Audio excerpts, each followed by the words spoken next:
You want us to tell how we met? Is that what you want, John? Listen to who he's going to tell that he's going to talk a little bit first. Okay. Yeah, well, eventually I'll ask you guys how you met, and we'll just kind of go from there. So today is June 21st, 2013, and I'm just recording Grandma and Grandpa for a little bit, get some stories from them. So, when did you guys first meet? Well, it was in probably January, I think it was January, could have been February, but January of 1953, after I'd got out of the Navy in January of 52, and I was at Fort Lupton where my dad had a farm. He wanted me to help him there. And the guy I was in the Navy with lived in Denver, and he lived in an apartment, and him and his wife wanted to move apartments, and they knew I had access to a pickup, so they called and wanted me to come in and help them. And his wife, his name was Ted, his wife, Mary Lou, wasn't it? Mm-hmm. Mary Lou and Shirley worked together at an insurance company downtown Denver. So she told him that she knew a guy that she wanted him to meet. I didn't know what they were, I just thought I was going to help them move, was all I thought. So I got in there and started to help move, and Mary Lou and Shirley came walking in. Mary Lou went to get Shirley.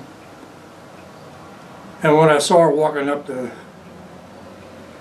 sidewalk, I said to myself, I'm going to marry that gal. And eventually I did, about 9-10 months later. So we went ahead and moved, got the furniture moved, and I took her back home, and we started dating, and that's the way it went. We got married in October 10/10 of 53. 53. And it'll be 60 years in a few months. Yeah. So that's about it. Is that right, Grandma? Does that sound right to you? Sounds about right. Yeah. Yeah. She wasn't there. She wasn't there. Yeah, when Mary Lou asked me to help her move, I had no idea that Doug was going to be there. She had talked about him before and wanted me to meet somebody, and I go, no, I really don't want to meet anybody now. But then Doug showed up, and things went from good to really, really good, and we started going out and dating, and my dad said that he knew that I was going to marry Doug because Doug was so serious. Oh. So I guess other boyfriends were so-so. And Doug was the first one that come along that he liked. And so we just kind of went from point A to point B, and now almost 60 years later, here we are. Yeah. So it was October the 10th was my lucky day. I found him, and he found me, and we just kind of hooked up and been together ever since. So. Nice. We had 4 boys in that period of time. In the meantime, yeah. Yeah, what was that like, raising a family and doing that? Well, we got married, and then we bought this house and moved in there. And we kind of planned and wanted 4 kids. I would have liked 2 girls and 2 boys. Boy, girl, and I had boy, boy, boy, boy, so we ended up with 4 boys. I swear if I would have known I was going to have 4 boys, I would have named them Matthew, Mark, Luke, and John. But I didn't know. So we had the 4 boys. Steve was first. Steve was your dad. Mm-hmm. Mm-hmm. He was your dad. And that was in, what year was that? 1954. 1954. And then we went from living in Denver to going out and living at Doug's folks' farm because Lewis had hurt himself and he needed help. So we sold our house in Denver and moved out to the farm. And Lewis and Venda moved up to, I think it was Loveland, wasn't it? To begin with, Loveland. Yeah. And so we took over the farm. And just let it go. Yeah, you can get it if you want. or you can get it. So that was out on the farm. A really new experience for me, not having lived on a farm. I was born and raised on one. And it was a very much of a learning experience for me. I loved it. I remember one year we had Christmas. Every single thing on the table we grew or raised, with the exception of butter, salt and pepper. Everything on our table we had raised. Beef, turkey, whatever it was. We had pumpkin, we had tomatoes, and so it was something that we all had made or grew. And I remember that because it was so special because we didn't really buy anything, the stuff that we grew. So that was fun, a very memorable time we got together. Okay, now your turn. Well, you pretty much told it, I guess. Well, but then after a few years went by and we had Ron. We were living on the farm still when Ron was expected. So, well, farming didn't work out really then because I was 50-50 with my dad, and you can't make any money on an irrigated farm 50-50 with your ownership. You doing the work and everything. So I had an offer to come back to work with the company I was with, which was Adressigraph Multigraph, which nobody nowadays have heard of. They're out of business anyway. But so in the with the provision that I would come to Colorado Springs, which I did, I jumped at. It's what I always wanted. So we moved to Colorado Springs in February of '59 and been here pretty much ever since, except for 4 years back in Denver. We've been here pretty much ever since. And I retired here. And I retired from that job. I didn't do anything for a couple of years. I got so bored, decided I had to do something. So I drove a limo for 5 years, and then they sold out. So I went to delivered flowers for 11 years, after I worked for 40 years, something like that. So that's probably where I'm at right now. well, let me just say that driving the limo was fun because every day we could ask them, who did you drive last night? Who did you drive? One night, Ron famous and people that Cindy and Doug and I went to eat at a restaurant in Manitou Springs. You remember the name of that place? No, I never can. At any rate, they have a little play before you eat, and then afterward there's a place for drinks and all that. We just sat there and talked and had fun, and pretty soon Cindy goes, the guy on the dance floor is Tony Geary from one of my shows on TV. And I go, really? Is that him? She said, that is him. I know him. Well, he started winking at Cindy because he knew that she was recognizing him. And she was giving him the benefit of the doubt, not going out and starting anything. Are you Tony Geary or whatever? And so I don't know that we really believed her, but the next day she called up the limo company and asked if they happened to have driven Tony Geary last night. And they had. And she was just beside herself because she would have liked to had his autograph, and he was just really a famous soap star. And that was a fun night. I remember part of that. That night wasn't that fun? Didn't you enjoy it? Oh, yeah. That was Yeah. fun. But driving the limo was fun because we could always ask him who he had. He drove some pretty famous people. is there anybody that you remember, Grandpa, driving that stands out or not? Pat Boone. Pat Boone. You know him, right?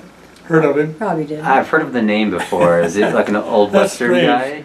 Pat That's Boone? strange. I mean, he's popular. He still is. He does commercials for seniors' bathtubs. But he always wore white buck shoes. He always wore white buck shoes. He's a heck of a nice guy. Didn't you drive Dennis Weaver? Dennis Weaver a bunch of times. Baseball pitchers, Phil Necro was one, and same time another guy, real famous. I can't think of his name right now. Yeah. and politicians. First President Bush's Secretary of State, and his like his office manager, whatever they call him, John Sununu. A lot of famous guys. Oh yeah, a lot of famous people over the years. It was a fun job. Yeah, I enjoyed it. Did a lot of weddings for young brides. That was interesting fun. Yeah. And the ice skater that you drove was, who was she? The Russian that lost her husband at about age 26. I can't think of her name. I can't think of her name right now. She was really nice. Yeah. And we saw her later at the ice arena when she was skating out there.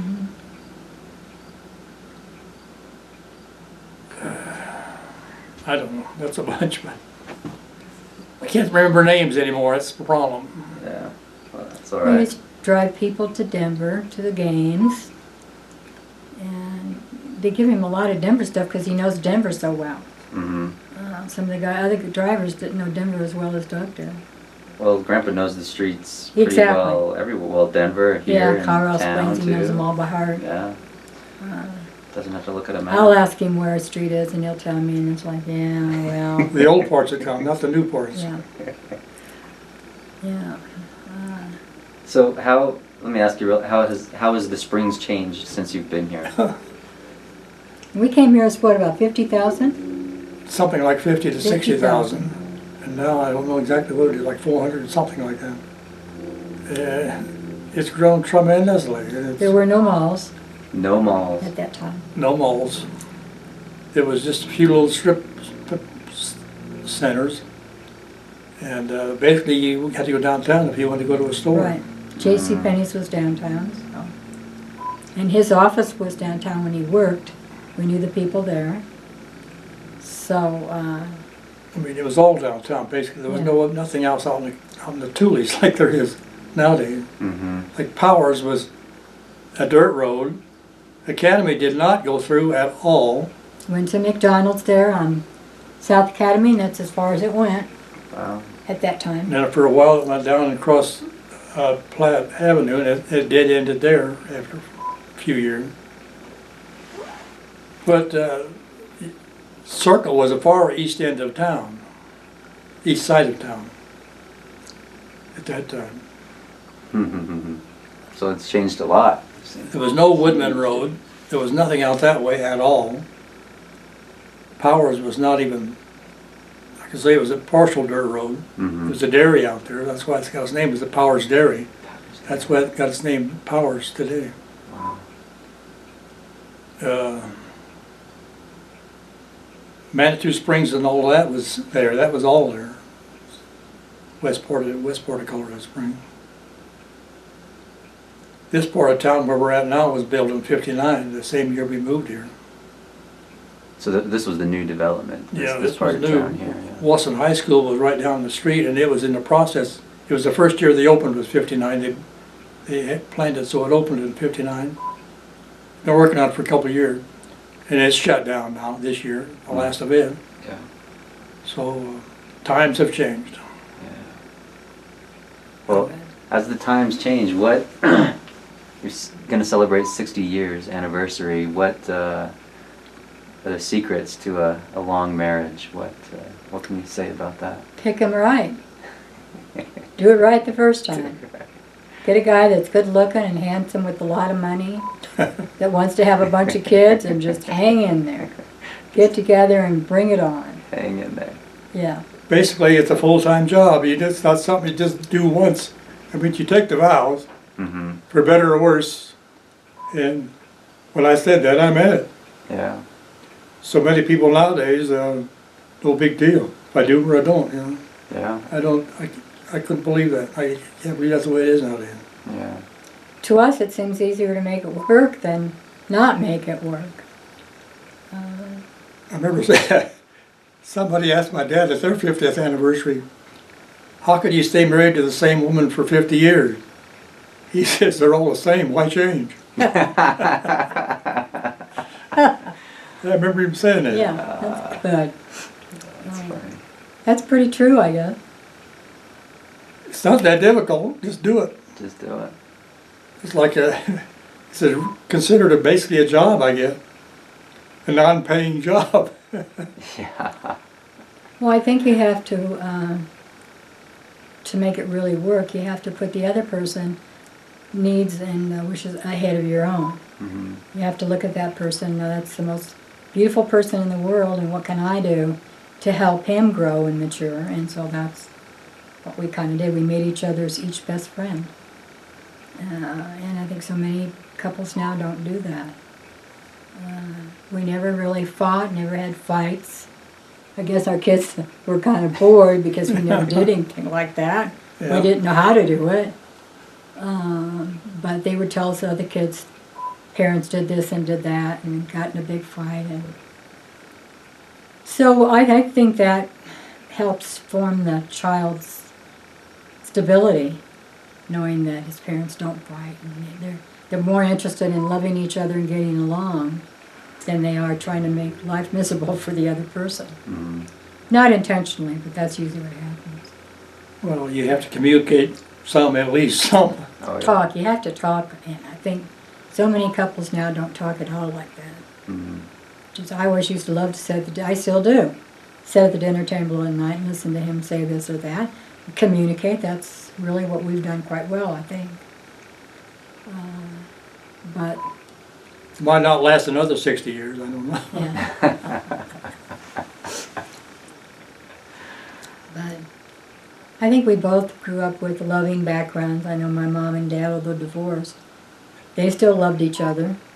Doug's parents certainly were very much in love, and they hung in there all those years. And his brother, Wes and Esther, same thing there.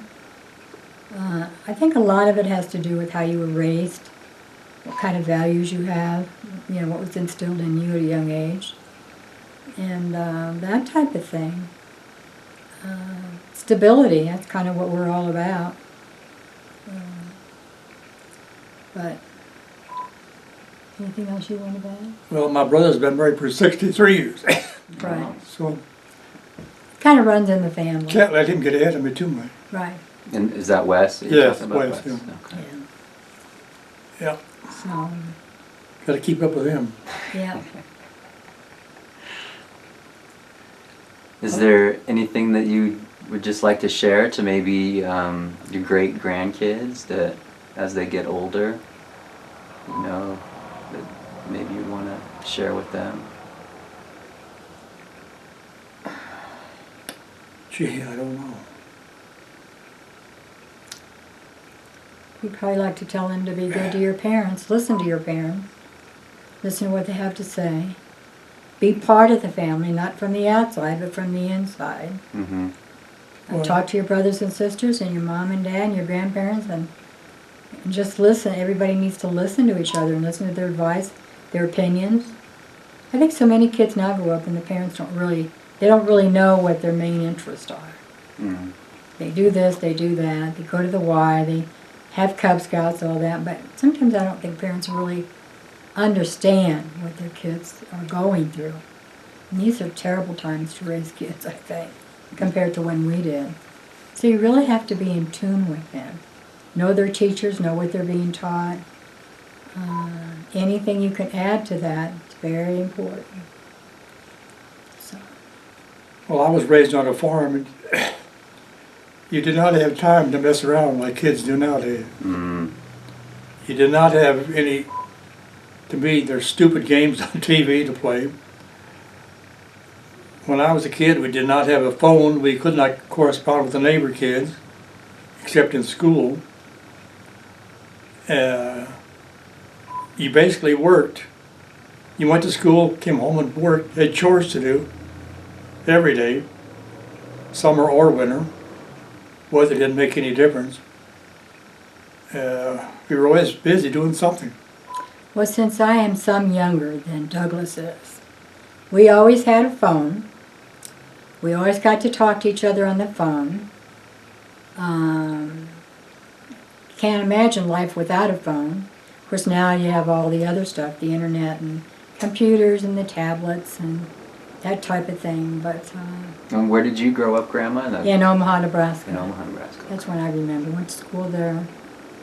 And what was this elementary school like? What was it like? What do you remember about elementary school? Well, it's kind of strange. I can remember that school so well. I remember one time in kindergarten, my mother left me, took me to school one day, and same thing the next day, and I did not want to go to school. I did not want to leave her. And so on the second day, I walked home from school, got away, they didn't know I was gone, walked home, sat on the front porch for a while because I didn't know what I was going to tell my mother. And then she come out and seen me there, and oh, heck broke loose. So that's why I can remember that school so much. I went to high school there, good times there. It was just kind of an easy time growing up. We didn't really have too many problems. Not so much the problems of today, but it's just a good time growing up. Had fun. The class sizes, how many kids Oh, were I in class? think in my high school class there were probably 26, 27 maybe. Not very big classes. In your senior class? My senior class, yeah, about the same thing. Really? I don't think there were that many kids, That's all I had in my class in a country school. But you had all grades in your school. No, in high school. Talking. Oh, in high school. Yeah, in high school. I didn't go to a very big high school, so probably 30. Of course, you had different classes. Every class would vary Oh, okay. as to how many With kids the were in graduating class, senior a class. graduating class. I don't know, kind of varied from Surely you had to be a couple hundred, I would think.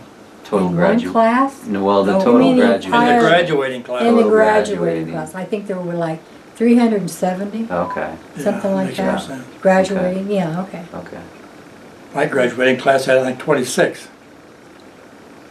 But also, my brother and I we went to a country school, one-room country school. It was like 2.5 miles away from the house. We rode horses virtually every day. And there was a horse barn at school. You put the horses in a barn. In the wintertime, it was summertime, and when it was nice weather, you staked them out outside. On a chain, you staked them out. And in the wintertime, they were inside of a barn. And it was in the Dust Bowl days of the 30s. So some days, in those days, it was pretty rough with dust. You could write your name on your desktop in the dust with your finger. It was country school, one teacher. There was maybe, kids varied from probably 6 to maybe 12 in the 8 years. My brother and I went together, but there was like 4 of us in the same, always in the same grade. That was the biggest grade class there was. It was the grade we were in all the time. And we went there for 8 years. Sometimes in the wintertime, when it really snowed, we'd take a team and sled to school. And then all the other kids thought that was neat, so like at recess, we'd go out and haul the other kids around in the snow. Like that. But we always had good teachers. I think we learned more there than any kids do in grade school now. I'm sure of it.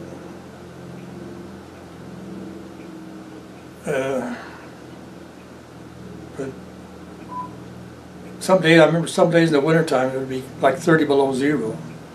We still went to school on a horse. It was just a few days like that, just once in a while, not very often, but once in a while, it was like that cold. Mm.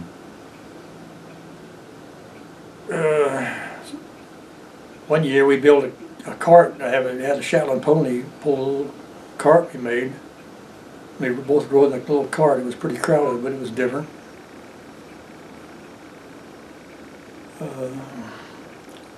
To high school, a couple of years we stayed in town with folks rented like a basement room. Well, all it was a room with a bed in it for like probably $3 or $4 a week, maybe a month. I don't know. It wasn't very much. Could have been $2 a week probably. There was no TV, there was nothing to do. You go to a movie maybe once every month, because movies were like 25 cents, and you couldn't afford a lot of 25 centers. So we didn't do much of anything. We played with the other kids after school sometimes. Played ball. First time I'd ever seen a football was then. In a couple of years we drove, and drove back and forth pretty much every day, which was, our dad had us haul something to town pretty much every day, or pick up something in town to bring it back home. How old were you when you started driving a vehicle, a tractor, or something mechanical? About like 8 years old. 8 years old. I learned to drive a car when I was about 8 too, in the country. It was nobody else around, but just us. Other country kids drove at the same age, but you never did try to go to town, drive into town. Mm. But in the country, my brother and I drove, we pretty much were always together, Wes and I. He was a year older, so he could drive to town a year before I could, which kind of made me mad, but that's the way it was. Yeah. But after I turned 16, then I could drive, and I drove every day that I could after that to town, and he made him be a passenger. So I should say, I did not ride a horse to school. I took the streetcar. Big difference between how I got to school and how Doug went to school. Yeah. Yeah, for entertainment, we did things like kick the can. That was always fun. Things that didn't cost any money. Mm-hmm. I rode a streetcar to school if I had the money, 10 cents. Was that like a taxi or something? Or A streetcar streetcar. was like you seen San Francisco? Oh yeah. Streetcar. like So a trolley. A trolley. Trolley car, yeah. Oh. We called them the streetcar. And if On I had track. 10 cents, that's how I got to school. They were on tracks. I remember when I was a kid, we used to see that's big way around Denver was the track, and they were that way here in Colorado Springs too. You never know now what they were. Yeah.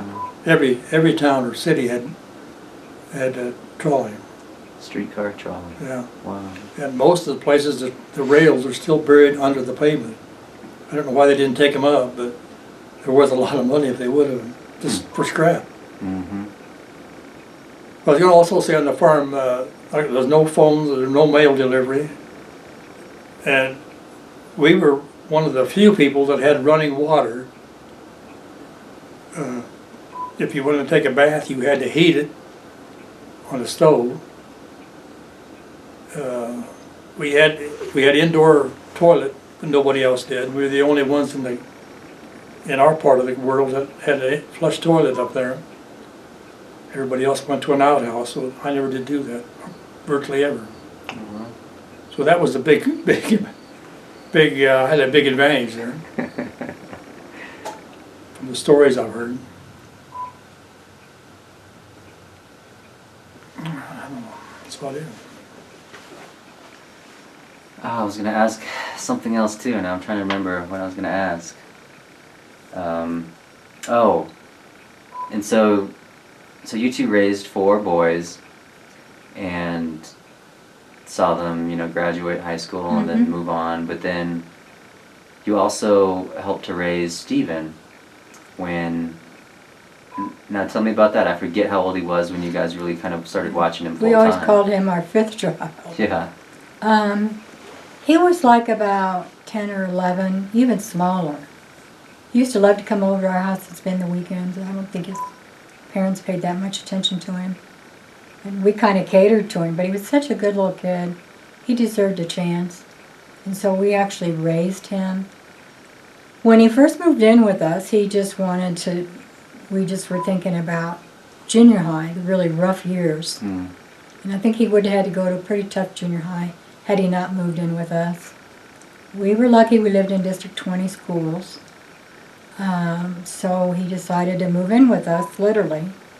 And we put him through school. We figured, well, junior high years, 7th, 8th, and 9th, would be good. He'd have some stability.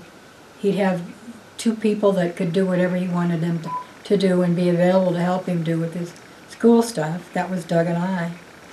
And so we thought, well, junior high years would be good. And then we could do our traveling, do whatever we wanted to do. Well, junior high came and went, and he had picked really good friends. He was still friends with them. And so we knew we just couldn't ask him to go back with his mom. Just wouldn't have been the right thing to do. And so we raised him. We had him at our place all the way through high school. Actually fun for us because, especially for me, I was able to help him do things at school, help him to go here, do this, have to make sure we get that, go to Hobby Lobby, get supplies so you can build this. It was just continually something to do. And he never gave us any troubles. He did what he said he was going to do. We didn't really have to, check up on him. He started out in junior high, 7th grade. He was an honor student and did extremely well. And so it was fun for us to see the football games and the basketball games and the baseball games. And then he got into high school, and then it really kicked off, baseball, football, especially football. He loved football.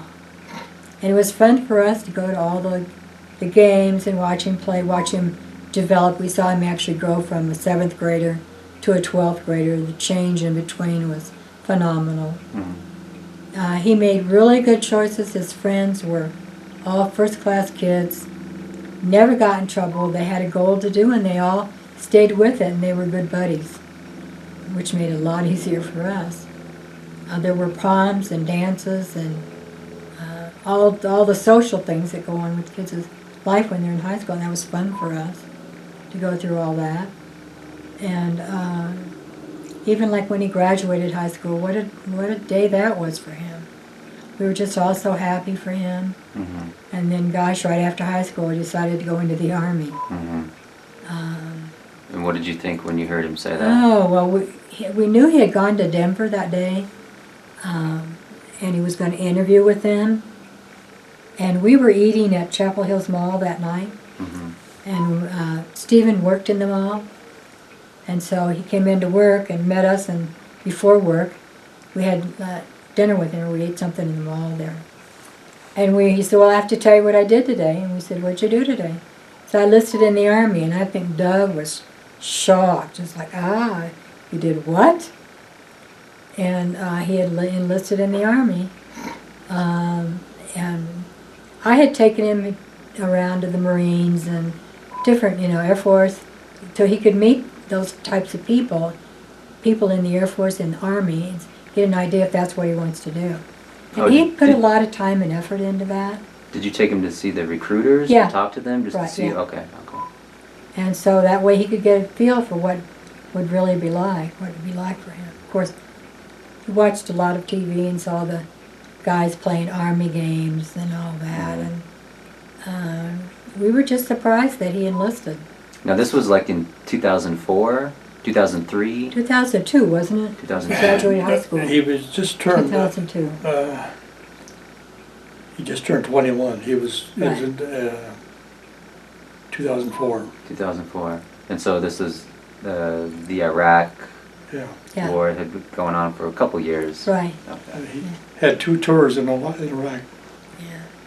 That kid went through so many things there we'll never know, because he never wanted to share those. And truthfully, I'm glad he didn't, because when I heard some of the stories later on, it blows my mind to think he went through all that. Mm-hmm. And he was pretty naive. He was not a street smart kid, I never considered, right? Not really. And so that was a whole new part of his life that we were just trying to get familiar with when he came home. But it was kind of fun sending him little care boxes, and we always enjoyed doing that. But Now, Grandpa was in the Navy, and so you knew a little bit about military service. Mm-hmm. I mean, what did you think, Grandpa, when you first heard, and then even as he was in Iraq? I mean, what were some of your thoughts on that? Well, before, when he was going to recruiters, I said, you should go to the Navy. That's the Navy place to be. What, you sleep in a warm bed every night, get 3 warm meals every day, and nobody's shooting at you. Mm. He said I couldn't spend that much time on the water. I said, you don't spend all that much time on the water. You come into port every so often. He said, I don't want any part of the Navy, so he didn't go with the Navy. But Yeah. when I went in the Army, I was kind of disappointed. I had a pretty good idea what it would be like Yeah. during the wartime. It's not all fun and games in wartime, that's for sure. Mm-hmm. And he saw a lot of action. He had 3 buddies get killed, 3 of his best friends got killed. Mm-hmm. Well, and then there was a time in the Humvee, he was the driver. No, he was a gunner. Well, there was a time, I remember, he was the driver, he was inside the Humvee, Mm-hmm. and they hit I don't know if an explosive IED. device or what, IED. yeah. Yeah. And it threw him to the back of the Humvee. And of course, when that happened, we didn't know. But that messed up his back. Mm-hmm. He was laid up from that for a while. At the time, we didn't know. But, yeah, I remember in basic training, they were out doing whatever they were doing, their training part of it. And a big heavy-set guy stepped on Stephen's back. Mm. I think they were doing the try thing where they pull themselves on a rope, and one of the guys fell right on his back. Really, really hurt. I can remember him telling me that his CO said, well, if you want to go home, Phillips, now's the time to go. Mm. And I remember Stephen said, I didn't come here to go home. I'm staying. And so that told me a lot about what his commitment was, that he was going to really try to make the best of it. And basically, I think he enjoyed it all. I think it helped him become the person who he is today. In fact, I know it did. He's done things that none of us will ever know what it's like. Sure. But do you want to add anything to the Army stuff? Or? Not really, I guess. Where their camp was at, they burnt all their rubbish, trash, everything, and it infected his lungs. Yeah. So he wound up with asthma, I guess. Seems to be pretty much under control now, but he's getting military compensation for it, because he'll never be healed completely. Well, and then he messed up his back again. And I don't think we realized at the time how much he was going through. No, he turned out to be a great guy. He is just really one young, happy kid, and seems to be very devoted to us, calls us every week. All Checks 5 out. of our grandkids are fantastic. Put it that way. Well, There is no bad ones. Yeah. the sad part for us is when our son died, of course, John's dad. Mm-hmm. And we always feel bad that John and Sybil will never have known him. Like, if he had not passed away, he was just like John is. Was a very young, very serious type of person. He was so good. He never caused any problems. He just helped everybody that he could. And he was just a proof that the oldest child can set an example. He really did. And John reminds us a lot of him. Yeah, that's a very sad point of our life, was because he was such a young, fabulous, filled full of love and energy, and you would have just loved him. He just would have been a fantastic dad. Thinking of fantastic dads, we can think of you, and what a wonderful dad you are, to your 2 little kids, I'm trying. Yeah. Spencer and Charlotte. He was killed at 26. He was just getting having us life, really. He was killed. Right. Yeah. In an accident in Salt Lake. But He died way too young. But one thing about him is he did leave us with 2 fantastic, wonderful grandchildren, John and Sybil. Without that, we wouldn't have, you guys in our lives. Mm-hmm. We wouldn't have our young great-grandchildren. But Yeah, he just was a fantastic young kid, and we just really miss him. But like I said, you remind us of him a lot. What, oh, I guess, well, he worked at grocery stores, right? And He had his first job the produce very day he turned 16 in Denver. He went to work at Safeway, and just down the street from us, and the manager of that store really took a liking to him. And some nights, I mean, gosh, he was in school, and he had early session. They went split session school, and he usually had to be at school fairly early in the morning. And there he'd be working late at night, and we'd sometimes think, well, maybe he's not working. We'd go down, sure enough, there was his car in the parking lot, right by the guy that managed the store. And so he was just phenomenal in almost everything he did. Yes, he started work early and stayed within the supermarket. I know that he would have been manager of a store and moved his way up, even past that, because that's what he wanted to do. He was really good with people. And being starting out so young. He just did really well. And he liked to play baseball. Yes, baseball. He was a fantastic baseball player.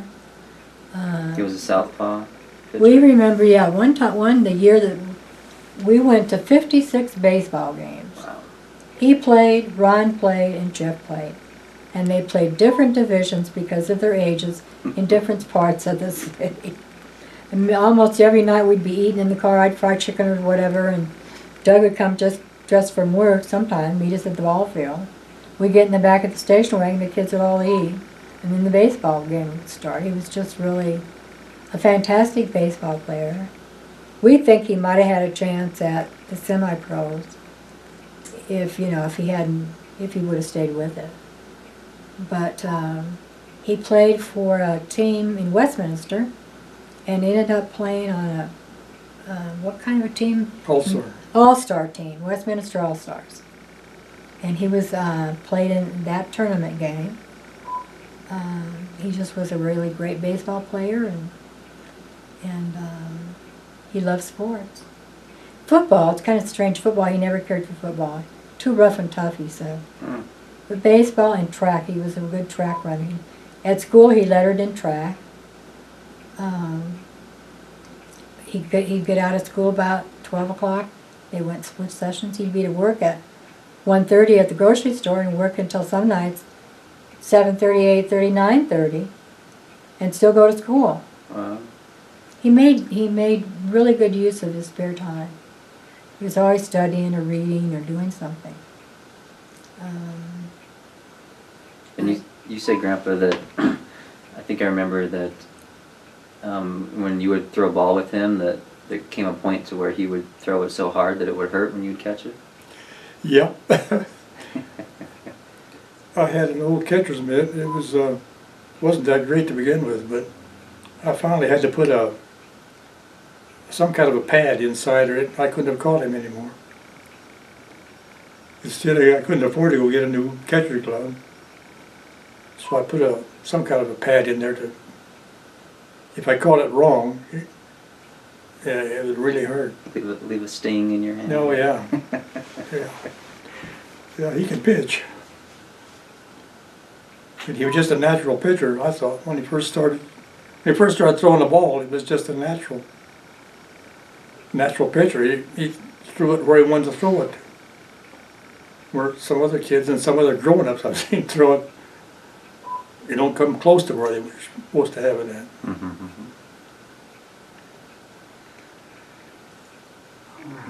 Yeah, well, there was another set of questions that I wanted to ask you, kind of more of a fun thing. I wanted to ask you where you were when certain events happened in history, if you remember that. Doug will know exactly right up to the minute where he was. Okay. So ask away. That's good. Let's start with the first one, probably one of the first major history events. World War II, when Japan bombed Pearl Harbor, or when you heard about that. Where were you when you heard about that? It was on Sunday morning. we didn't have, where we were at, we didn't have a radio. We didn't know it till later on that night. We were at where West lives now, at that place. We were working there. We lived up the road where I was born at, and at that place, that's where we lived. But Dad had bought the place down there, and had an old house on it, and it needed, he just bought it, and the deal was, he bought it, but the guy that owned it had to buy shingles for it, because the roof needed shingles very bad. So there again, it was a high school weekend. We just started school that fall in '41. And so every weekend we worked doing something. And that weekend we were shingling that house, Dad, Wes, and I. Cy and Tom weren't not born yet. So we didn't know it till we got home. Mom had heard on the radio, but we didn't know it till we got home. December 7th, 1941, I remember it very well. I didn't know where Pearl Harbor was at. I had no idea. It was an island in the Pacific, but I didn't know where. I thought it was the end of the world when I first heard it. Because kind of everybody thought that it'd keep on coming, Japan would keep on coming to the United States, but they didn't, luckily. They turned around and went back home. But I remember it very well. It was like 2,000 guys killed, and I thought that was awful. Yeah. It sunk like 15 ships or something like that. It damaged a bunch. Luckily there was no aircraft carriers in there that weekend. They were out doing something. So that was a big advantage for us. Because in June of the next year, June of 1942, we had, I think, 3 aircraft carriers, and they had 4 that got into a fight at Midway, Battle of Midway, on June 4th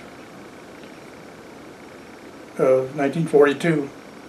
And it wound up, our Navy, pretty much all our Navy, sunk 4 of their aircraft carriers, which was a turning point for World War II.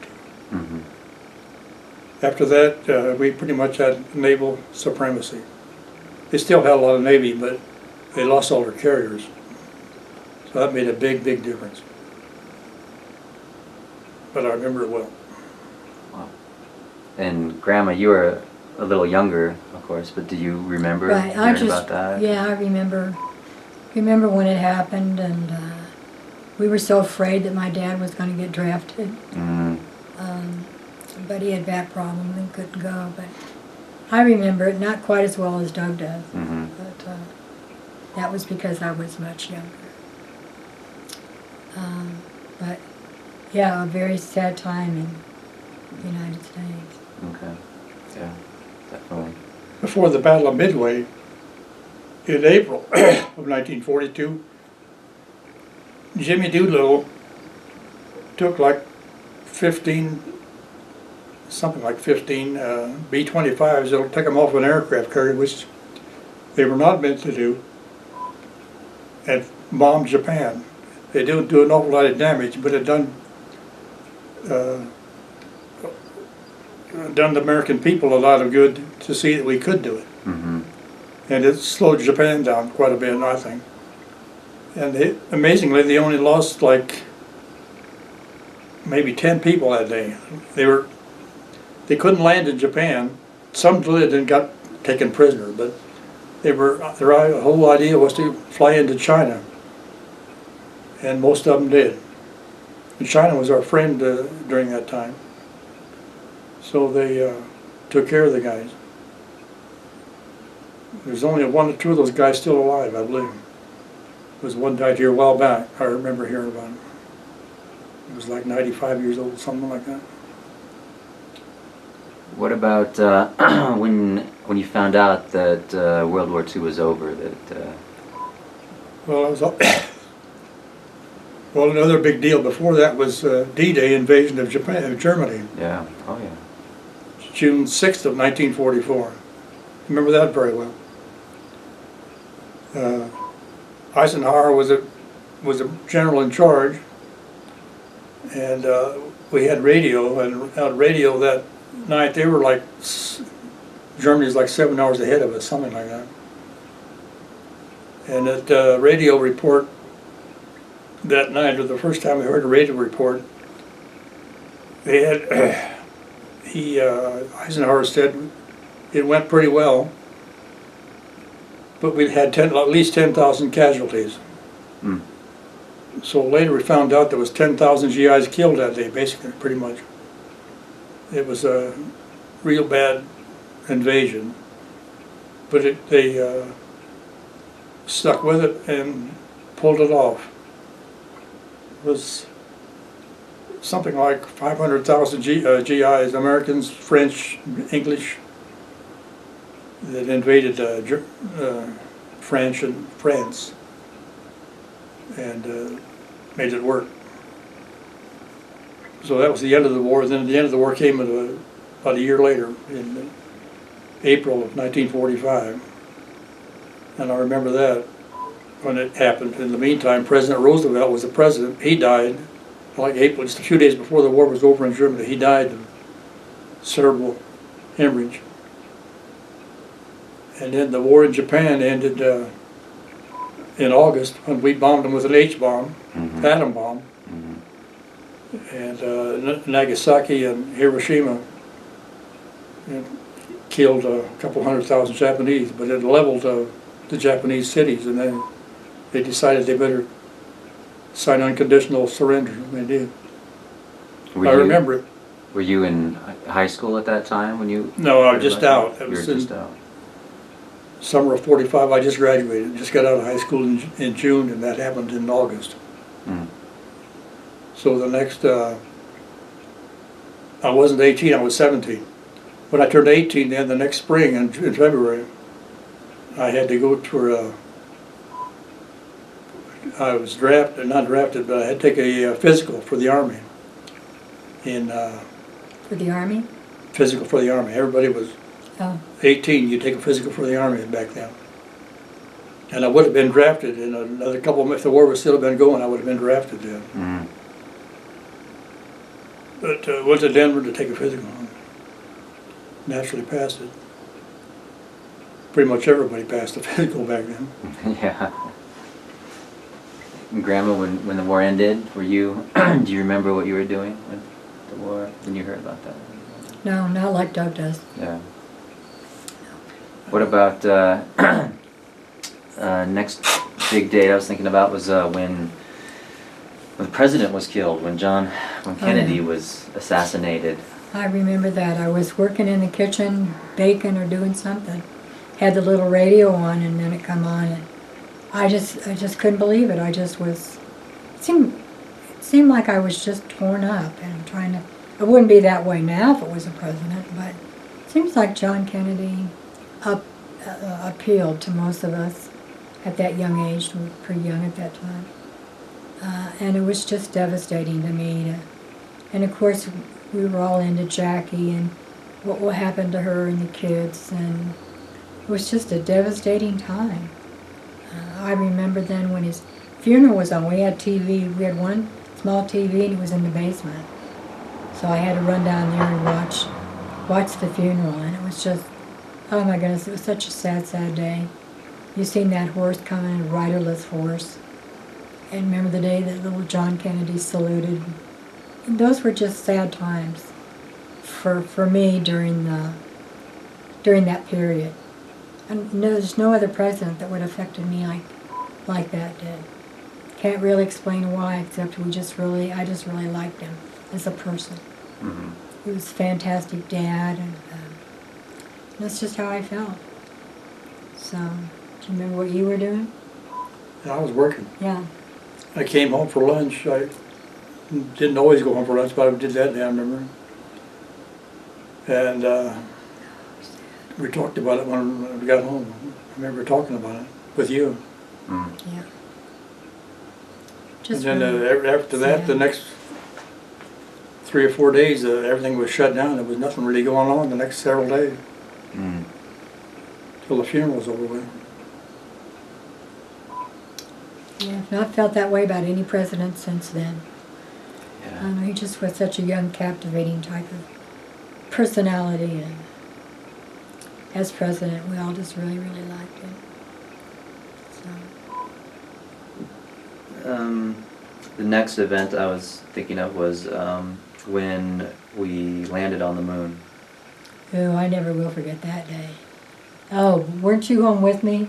We were watching we were just glued to the TV set. We couldn't function without that TV. We were just zeroed in on it. That was just a day I'll never forget. It was an amazing day. Always will. It was. What, were all the kids there, everyone, the whole family was right there watching TV? What? Yeah, at night, yeah. I mean, it was just, you didn't want to take your eyes off it. It was just like, Well, some of the kids were too young to even care Yeah. about it. I mean, our kids were too young to care about it, really. Mm-hmm. but oh, what a day that was.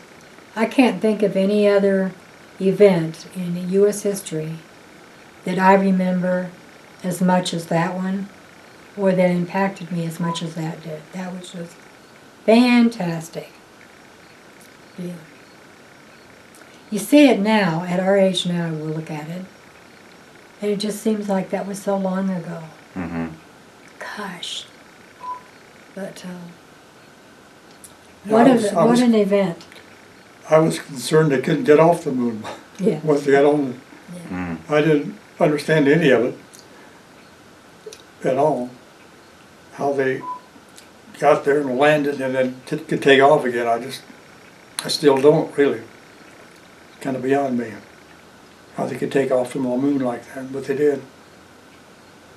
Well, in that day and age, we were just glued to the TV set. We just couldn't take our eyes. I mean, what an event that was. We actually put a man on the moon, and when you think at night how far away the moon is, Mm-hmm. and yet we have somebody up there, just a phenomenal event. We were so glued to the TV set. So thankful when they were able to get back. Mm-hmm. But the trip up there, even when you stop and think about it now, it just seems almost impossible. Technology has really taken us to... Well, yeah, I mean the difference in technology too, and we haven't really been back since. And Right. So, you know, yeah, Exactly. It's incredible. Yeah.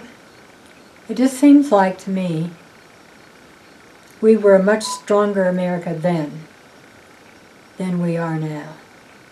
And why do you think that? What are some of the reasons? Well, I credit that to the leaders at the time. They all commanded respect. I mean, to us, a president, when you seen a president then, it was, oh my gosh, there's the president. Everybody stopped what they were doing and paid attention. Well, back then Kennedy said he wanted to land on the moon within 10 years, Right, and they did. and he did. Mhm. But he didn't see it. He didn't get to see it because he was killed. Yeah. He was kind of behind it all. Yeah. Instigated it, got it Mhm. going. Yeah.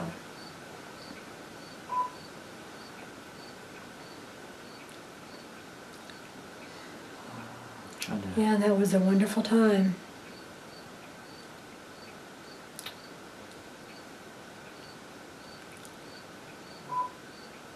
Sounds like you got it pretty much covered. Yeah, I'm trying to think of another event here. I mean, I know there's some other big ones too, but how about? Oh, well, that's a big jump. Well, because the moon landing was what, like '69. Yeah. What about Vietnam? I guess talk about Vietnam a little bit. Kennedy's the one that got started in Vietnam, and I often thought it was too bad he was killed because he probably had ideas what he was going to do. And when his vice president, Lyndon Johnson, took over, he was all gung-ho on putting every soldier we had in there. And I don't know if Kennedy would have ever done that. It was kind of a losing proposition to start with, I thought. It was so far over there, more so than Iraq. I mean, it was in the jungle, and you cannot fight a war in the jungle, in my opinion, Mm-hmm. because they lived underground and all over the place. It was kind of a losing proposition from day one, in my opinion. But I was still for all the GIs. They were never treated right at that time. They came home, but I guess some of them got spit on. I never saw it, but I guess it happened. Mm-hmm. So it was just, I don't know, a bad time. And Johnson finally admitted defeat and left. He could have run for president again, but he didn't. But I think he knew he was going to get creamed if he did. Yeah. Plus, he died of a heart attack a few years later. So I don't know. I never was a. He was not a favorite president of mine by any means. Did you know anyone or have friends that went to Vietnam, or were there ever any thoughts or worries about being sent there, or any of the kids being sent there, or anything like that? We never had any family members go there at all. Any family members on either side that I know of, we never went there. No, not really. I mean, after a while, you just kind of went along with it. You didn't have much choice. Mm-hmm. Yeah. Luckily, we didn't have anybody go there. I don't blame them. Let's move to the next event. How about the Berlin Wall? Well, that was a big deal. When that came down. Mr. Gorbachev, tear down this wall. I remember him saying that at the time. Yeah, that was a big deal for years, quite a few years, that Berlin President Wall. Reagan. Yeah. Just let the phone ring. What did I say? What'd you say? That was a big deal for President Reagan. Yeah, he was an instigator of it getting torn down. I don't know if it was all him, but he was an instigator of it, pushing it to get torn down. So when it happened, it was great.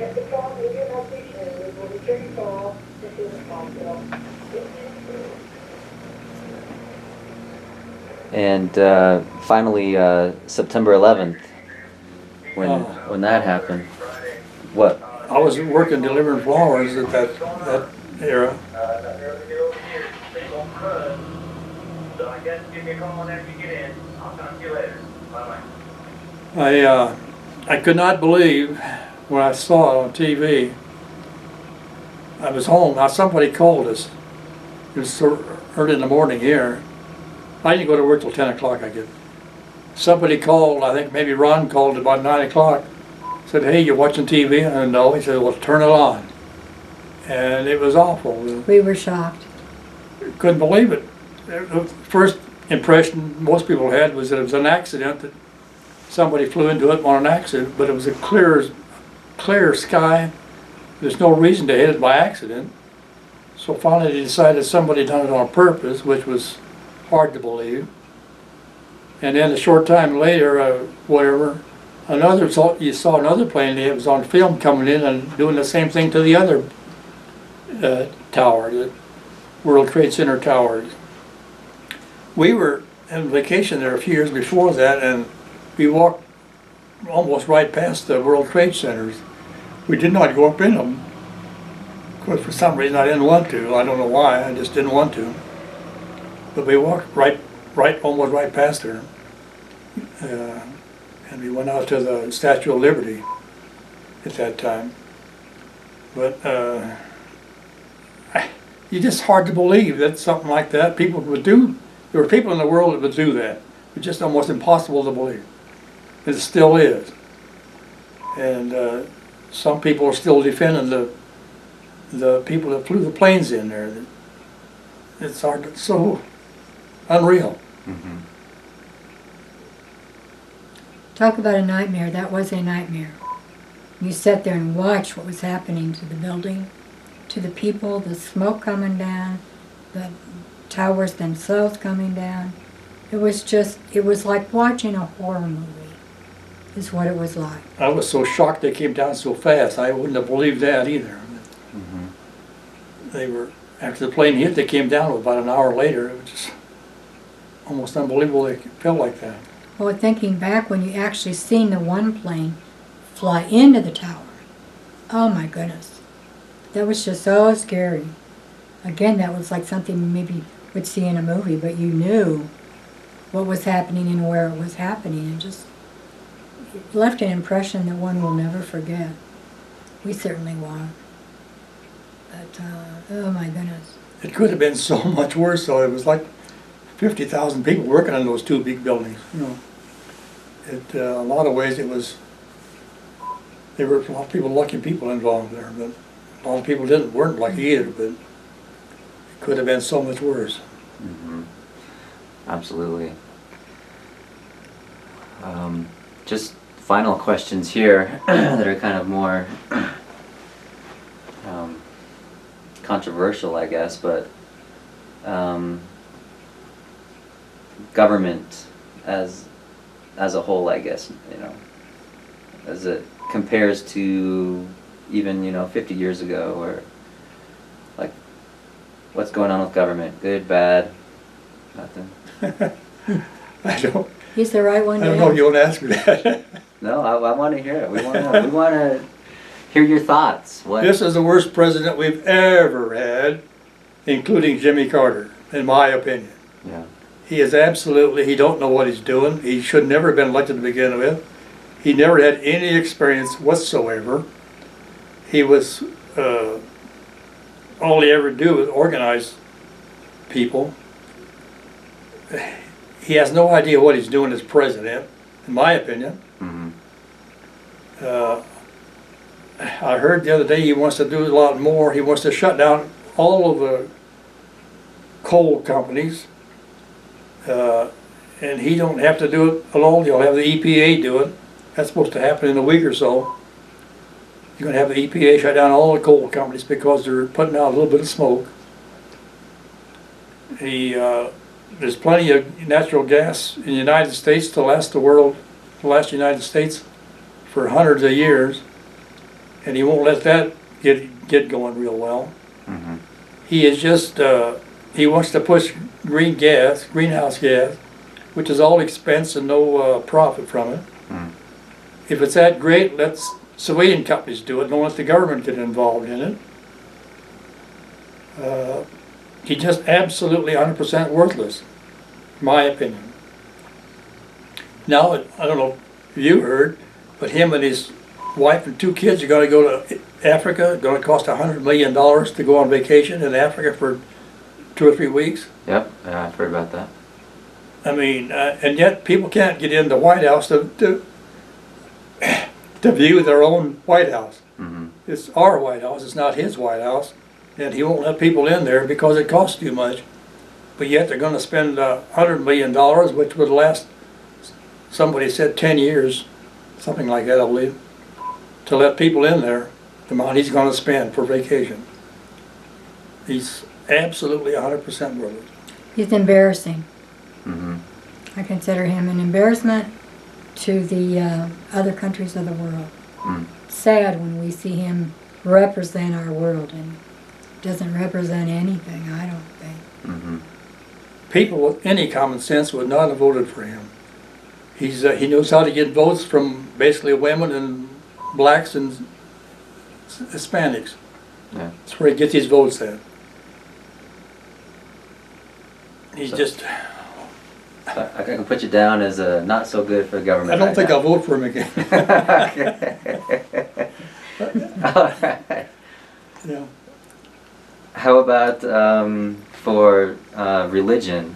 I mean, those are pretty hot topics with everybody, you know, is government and religion. What, how important is religion in your life, I guess? My opinion of religion is it's everybody's personal thing and nobody else has got anything to say about it. Mm-hmm. If you want to do what you want to do in religion, that's fine with me, but don't tell me what to do, you know. Mm-hmm. I have my own religious beliefs.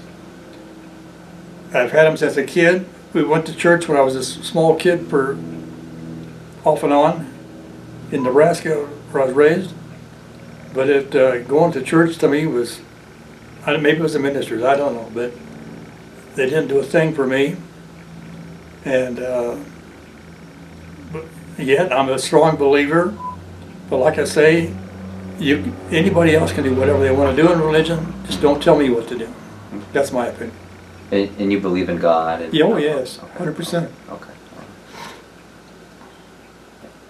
And Grandma, yeah, to you, same question. What? Same thing that Doug said. Religion is a very vital part of your life, I think. I think it's extremely important in this day and age to make sure your kids are brought up with strong religious beliefs. It's only going to make them a stronger, better adult. And so we are very much for religion, and very important for young kids to have some feelings that way and being taught right from wrong and all the moral things that you can teach them. So we are both for that. Good. To me, it's extremely personal. Yeah, it is. Well, great. Well, I think those are the main questions that I had. Is there anything else that you two want to add? You think of anything? No, the only thing maybe that in 1947, I decided I was going to go in the Navy. I didn't tell anybody in my family. In January, I went to the recruiter, kind of like Stephen did in the Army. A Navy recruiter came into a small town, Kimball, Nebraska, once or twice a week. I knew what day he came, so I went into town that day and saw him and said, hey, I don't know exactly what he said, but I said, I want to go in the Navy, sign me up or something like that. So he did. And I went in for 3 years, and the Korean War broke out. I was home on leave when that broke out. He got called back. And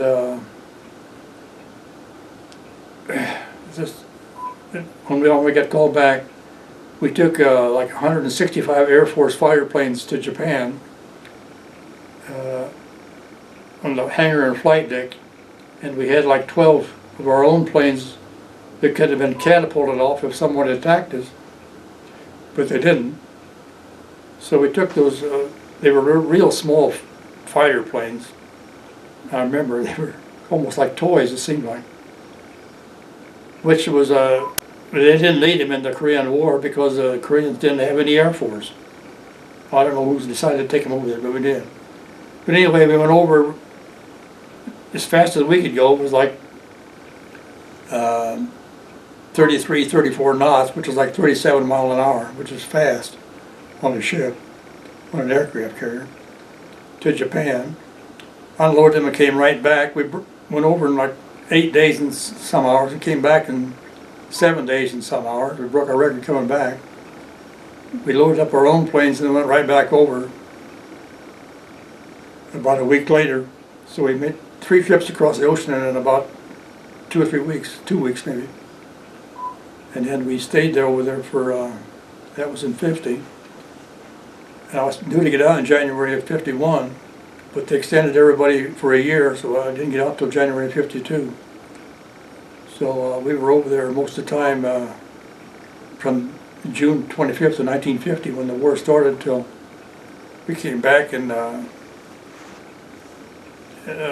November, December of 51, and then I got out in January of 52. So that was the rest of my life, I guess. I pretty much enjoyed the Navy for 4 years. I saw a lot of the Pacific Ocean, a lot of from Alaska to Singapore, and every place in between almost. Tokyo and Singapore and Hong Kong and Manila And Pearl Harbor too? Yeah. Pearl Harbor So, many times. yeah, We're in there many times. We used to go to Japan, we'd stop in there pretty often, pretty regularly. But I was going to show you something I found here the other day.